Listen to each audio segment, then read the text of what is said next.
Selamat datang di channel cerita horor Nona Nandunun 6 dan selamat menyaksikan Arwah di Antara Api tahun 1998.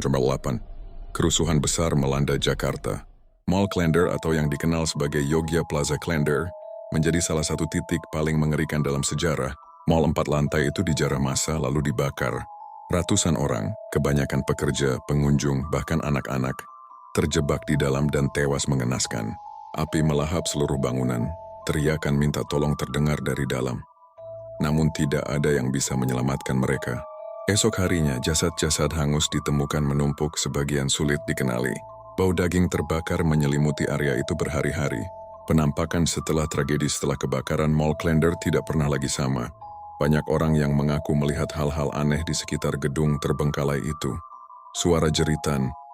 Warga sekitar sering mendengar suara teriakan orang dari dalam gedung di malam hari. Teriakan itu terdengar seperti minta tolong, sama seperti saat tragedi terjadi. Aroma aneh. Kadang tercium bau hangus bercampur amis darah, padahal bangunan sudah lama kosong. Bayangan berlari. Seorang satpam pernah bercerita melihat sekelompok orang berlari tergesa-gesa di dalam mall. Ketika disenter, ternyata bayangan itu hilang begitu saja. Kisah sopir angkot cerita yang paling terkenal datang dari seorang sopir angkot jurusan Klender. Suatu malam, sekitar pukul 11, ia melihat 3 orang perempuan berdiri di dekat mall yang sudah gosong. Mereka melambaikan tangan minta diantar. Tanpa curiga, sopir itu menurunkan mereka di daerah Rawamangun. Salah satu penumpang menyerahkan uang kertas lusuh. Saat sopir melihatnya, uang itu berlumuran darah dan gosong seperti terbakar. Ketika ia menoleh ke kursi belakang, tidak ada seorang pun di sana. Pekerja bangunan yang diganggu. Beberapa tahun setelahnya, mall itu sempat direncanakan untuk direnovasi. Para pekerja bangunan yang bertugas membongkar puing sering diganggu. Ada yang mendengar suara tangisan anak kecil di sudut ruangan. Ada yang melihat sosok perempuan berjalan dengan tubuh penuh luka bakar. Seorang mandor bahkan pernah kesurupan di tempat itu.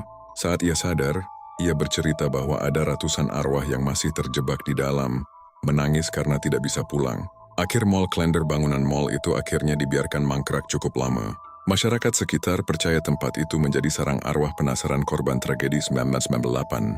Hingga kini, meskipun area itu sudah dibangun ulang, kisah tentang arwah Mall Klender tetap hidup dalam cerita warga, menjadi pengingat bahwa di balik gedung-gedung megah, ada sejarah kelam yang tidak pernah benar-benar hilang.